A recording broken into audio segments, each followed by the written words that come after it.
pertanyaan rakyat Indonesia yang non relawan Jokowi. Tapi relawan-relawan sekarang ini yang begitu gigih membela Pak Jokowi, ini kan relawan-relawan remah-remah roti kan? Maksudnya? Sorry to say ya, jangan bilang remah-remah roti mas. Sisa-sisa Laskar Pajang. Jangan bilang remah-remah roti, kita ada ini ya, kita relawan ini. Remah-remah daging. Bekerja tidak pernah katakan remah-remah roti.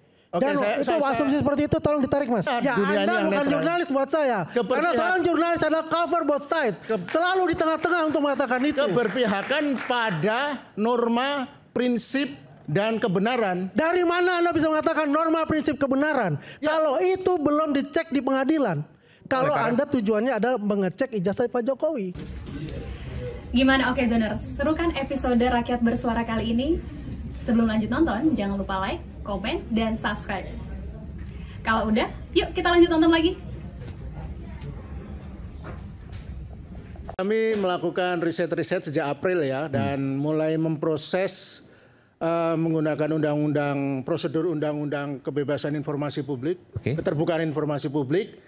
Surat pertama yang kami kirim ke UGM, kemudian ke KPU Pusat, KPU Jakarta, dan KPU Solo itu akhir Juli. Minta salinan ijazah itu? Ya, jadi memang prosedur undang-undang KIP itu kita harus menghubungi lembaga-lembaga yang terkait. Apakah mereka bersedia memberikan dokumen dan informasi yang kita butuhkan.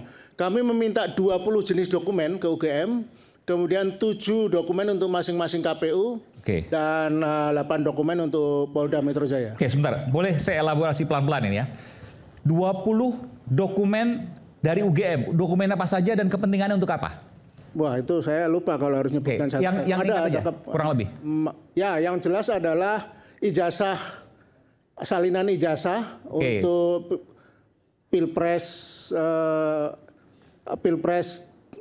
2014, 2019. Dari wali kota dong harusnya. Wali kota itu 2000 berapa? 2004, 2012, 2014, 2019. Ya.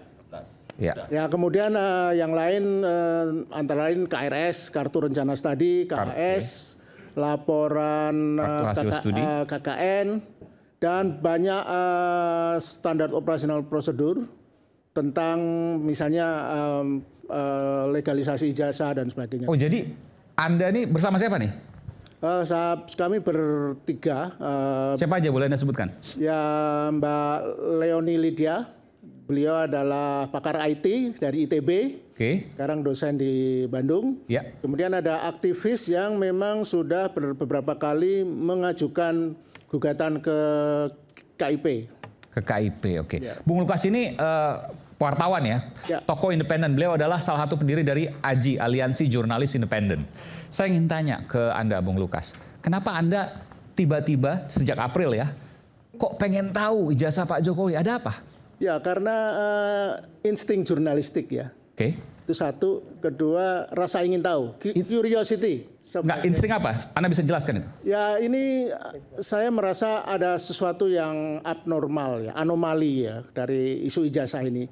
Saya tidak tertarik ketika tahun 2022-2003, waktu itu kasusnya masih Bambang Tri sama Gus Nur. Bagi saya termasuk yang menganggap isu itu saat itu what the hell gitu. Artinya ya saya anggap itu terlalu sumir gitu. Nyari-nyari lah waktu itu mungkin. Tapi kemudian ketika ini mungkin kesalahan terbesar dari kubu Jokowi ini adalah mencoba memposting foto atau foto ijazah Jokowi X. Itu yang diklaim itu ijazah aslinya, dan kemudian memancing orang untuk tahu. Nah, kebetulan kawan-kawan kita itu si Roy Surya dan yang lain-lain kemudian meneliti kan. Nah, dari penelitian itu kan terjadi debat wacana publik. Terlepas dari benar salahnya ya, dari forensik hasil temuan-temuan itu. Nah, ini menarik ya, sebagai insting jurnalistik saya dan juga teman-teman Mbak Leonie yang pakar IT kan juga tahu lah. Nah, kemudian kita memutuskan mari kita coba lacak ini. Sebentar, insting Anda ada kecurigaan bahwa ijazah itu belum tentu asli? Iya. Dan oleh karena itu Anda dengan gigi bersama dengan ahli IT dari ITB tadi, Institut Teknologi Bandung, Anda mencari mulai step by step untuk kemudian mencari tahu. Yang pertama adalah mencari dari sumber primer, minta ke UGM, salinan-salinannya, legalisirannya. Ketika Juli kami kirim surat ke UGM, UGM segera menjawab, langsung menjawab dalam beberapa hari.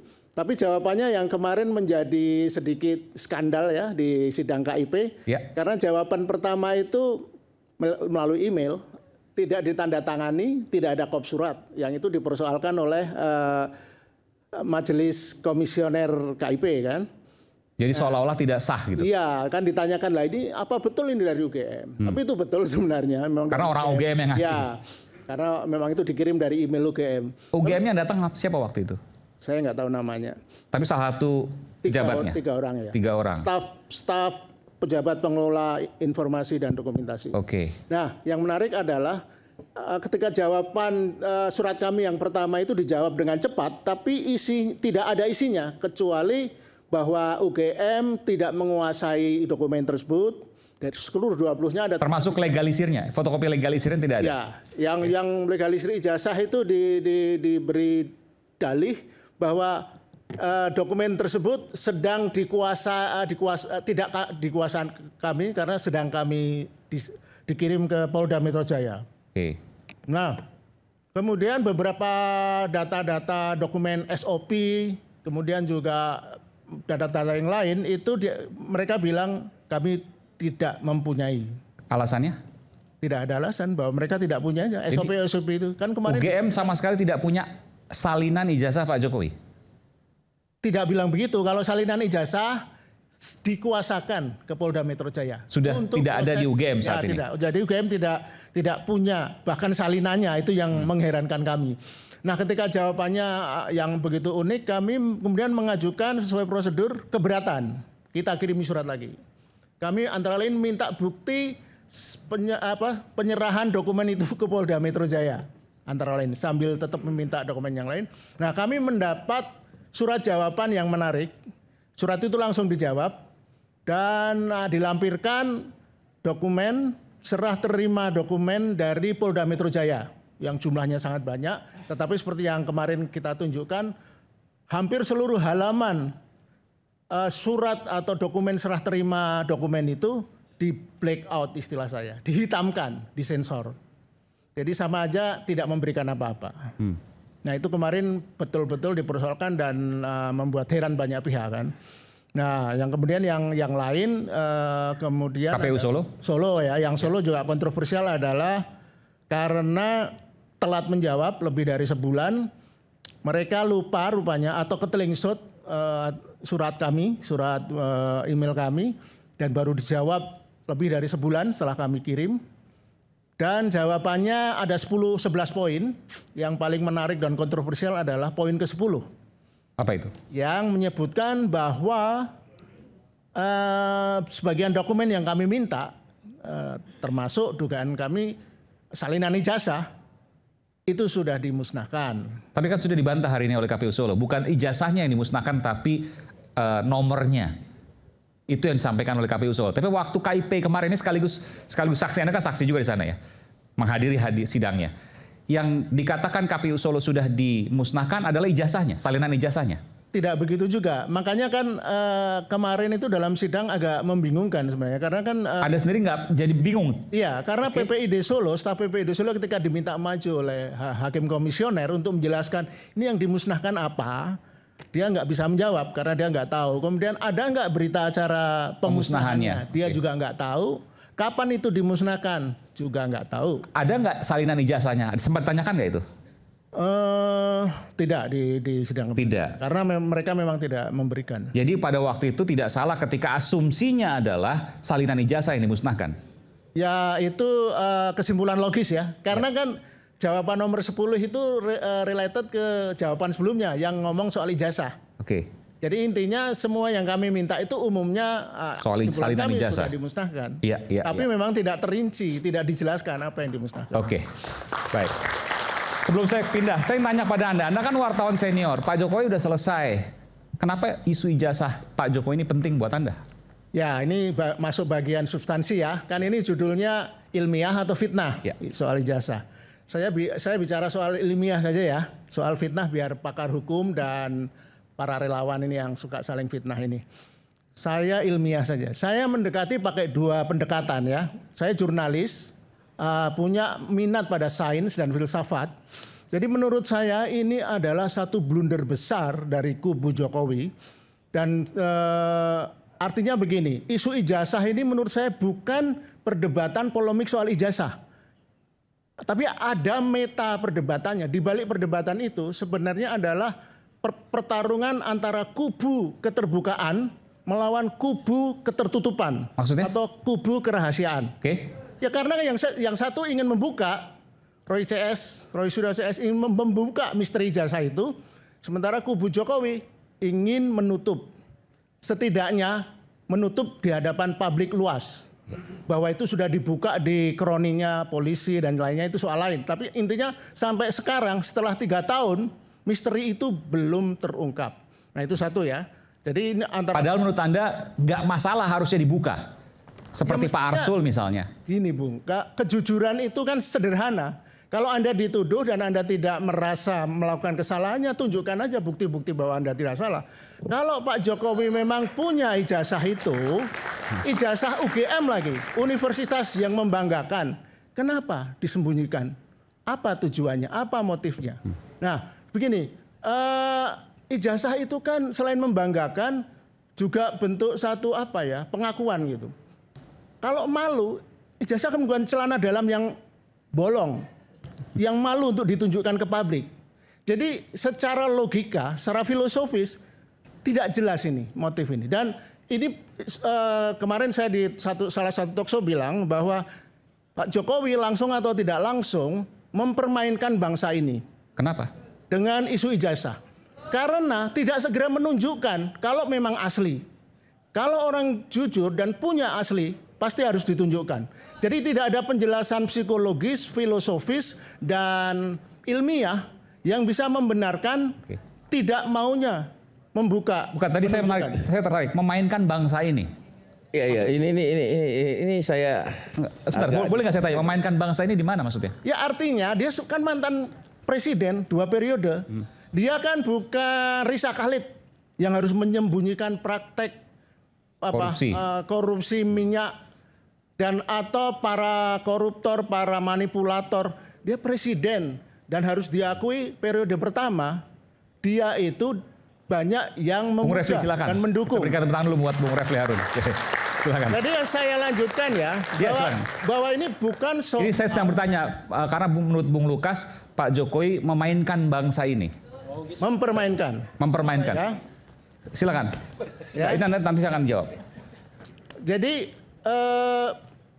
tidak ada sedikit pun menurut saya kehambelan sebagai seorang mantan presiden yang dulu mengkampanyekan diri sebagai orang yang humble untuk berani secara terbuka menunjukkan. Tapi seperti orang Jumawa, karena mungkin berasumsi yang minta Roy Suryo, Rismon, Tifa, dan mungkin dia tidak suka dengan 3 orang itu dan beberapa orang lain, dia merasa tidak perlu. Tapi itu kan bukan pertanyaan 3 orang itu saja. Ini pertanyaan rakyat Indonesia. Pertanyaan rakyat Indonesia. Dan pasti itu bukan pertanyaan relawan ya. Pertanyaan rakyat Indonesia yang non relawan Jokowi. Tapi relawan-relawan sekarang ini yang begitu gigih membela Pak Jokowi, ini kan relawan-relawan remah-remah roti kan. Maksudnya? Sorry to say ya, jangan bilang remah-remah roti Mas. Sisa-sisa Laskar Pajang. Jangan bilang remah-remah roti, kita agak ini ya. Oke, kita relawan ini. Remah-remah daging. Bekerja tidak pernah katakan remah-remah roti. Oke, dan itu asumsi seperti itu tolong ditarik Mas. Saya lanjutkan ya. Jadi maksudnya remah roti apa itu? Ya artinya maksudnya remah roti itu yang dibuat apa? Jadi dulu kan saya tahu karena lingkungan milieu saya, pergaulan sosial politik saya itu juga dulu pendukung Jokowi semua. Saya tidak pernah jadi relawan ya, tapi lingkungan pergaulan saya, aktivis, wartawan itu memang mendukung Jokowi saat itu. Vis-a-vis Prabowo. Karena asumsinya itu tadi. Jokowi mengkampanyekan diri, merakyat, sederhana, jujur, dan kita semua terbuai. Karena untuk pertama kali di Indonesia ada rakyat biasa bisa menduduki posisi presiden. Nah kita semua senang waktu itu. Jadi saya kira 5 tahun pertama oke lah ya, ada sedikit apapun tapi masih oke waktu itu. Nah kemudian kembali soal meta diskusi itu tadi ya. Jadi Enggak, saya katakan karena pernyataannya agak serius menurut saya. Memainkan bangsa ini itu harus dijelaskan, jangan sampai kemudian terkait dengan analisis filosofis, kan kita mau diskusi ilmiah. Ya Bang Eman ya, ini harus menjelaskan kepada publik secara jelas. Urusan fitnah nanti. Karena ini juga sudah menyangkut dari dikatakan remah-remah perjuangan kita ini. Ya. Tadi saya bilang, kan tadinya jumlah... Jangan bicara gitu, karena Anda ini juga, sorry to say, walaupun beliau ini adalah senior jurnalis, ya kita juga baru tahu ini ada muncul. Ya. Justru itu, kenapa saya selama ini tidak muncul, saya tertarik kok bisa ada situasi kayak gini. Kalau jurnalis remah-remah penjelasannya begini. Kapan Anda tertarik kepada ijazah Pak Jokowi? Tadi April baru kan? Berarti baru karena Anda sebelumnya kan belum ada untuk itu. Iya. Padahal 2020 ya Roy Suryo itu 24 Februari, 25 Februari sudah melaksanakan itu. Ya kan? Ini kan geger-gegeran ini kan 2025. Ini terlepas dari Bang Roy Suryo dia. Ya, jadi kan saya mau menarik benang merahnya itu. Ya, terus terang aja kalau Mang Saiman tahu, kalau kita mungkin relawan nggak ada tahu, tapi kita tergelitik dikatakan bahwa perjuangan kita makanya saya jelasin kenapa saya butuh remah-remah, karena kan, ya dulu pada awalnya organisasi relawan Jokowi itu kalau tidak salah tercatat sampai 3.000 organisasi relawan. 2.800. Oke, mirip ya. Oh, saya melebihkan dikit. Oke, 2.800. Sekarang masih berapa yang begitu fanatik seperti Anda punya data? Kita ada data. Berapa? Kita ada. Pokoknya setengah lebih. Makanya saya disebut remah-remah, kalau tadinya roti tawar itu banyak, sekarang tinggal dikit, itu poinnya. Loh, bagaimana Anda mengatakan bahwa itu tinggal dikit ya? Ini ya coba catatan ya, beliau sudah step down. Kenapa semua relawan Jokowi, Prabowo, Gibran ya, bukan hanya Jokowi, Prabowo, Gibran. Ini kita tetap solid untuk itu. Karena kita punya tujuan mulia untuk itu. Bukan hanya yang dikatakan ya oleh Pak Lukas ya dengan teman-temannya yang dulu mengatakan bahwa saya ini pendukung Jokowi. Sekarang saya pengkhianat Jokowi. Bisa saya katakan itu? Benar kan? Saya katakan itu. Karena Anda mengatakan remah-remah roti buat kita. Dunia saya bukan dunia. Nah, kalau Anda adalah dunia jurnalis, party cover both side. Itu paling penting kan begitu. Tapi kan Anda ini kan sudah keberpihakan untuk itu. Iya dong, tidak ada ya, dunia Anda yang bukan netral. Jurnalis buat saya. Karena seorang jurnalis adalah cover both side. Selalu di tengah-tengah untuk mengatakan itu. Keberpihakan pada norma, prinsip, dan kebenaran. Dari mana Anda bisa mengatakan norma, prinsip, kebenaran? Ya. Kalau itu belum dicek di pengadilan. Kalau Anda tujuannya adalah mengecek ijazah Pak Jokowi. Oleh karena Bang Lukas ini ingin membuka semua, minta dari UGM. Berarti belum ada kebenaran. Makanya. Belum ada kebenaran. Karena belum ada. Kebenaran hakikinya itu ada pada peradilan. Semua dari peradilan untuk itu. Kalau asli yang palsu kan. Itu kebenaran di kehakiman itu level kebenaran yang bersifat performatif. Artinya secara filosofis kebenaran filosofis itu tidak seperti itu. Hakim bisa disuap, pengadilan bisa dibeli. Jadi Anda tidak usah. Anda mengatakan mereka semua bisa disuap, bisa saja ya, karena ada kasus-kasusnya. Tetapi Nurani tidak bisa disuap. Betul, itu yang saya dan teman-teman sedang perjuangkan. Anda meyakinkan bahwa pergerakan Anda adalah gerakan Nurani, bukan pro kanan pro kiri. Betul, makanya kenapa mana bisa bergerakan Nurani ini berpihakan? Keberpihakan sudah jelas. Gimana keberpihakan ya? Coba dia kan bicara ya, udah mengatakan Pak Jokowi begini, ya kan? Dan kehitungan relawan Jokowi begini.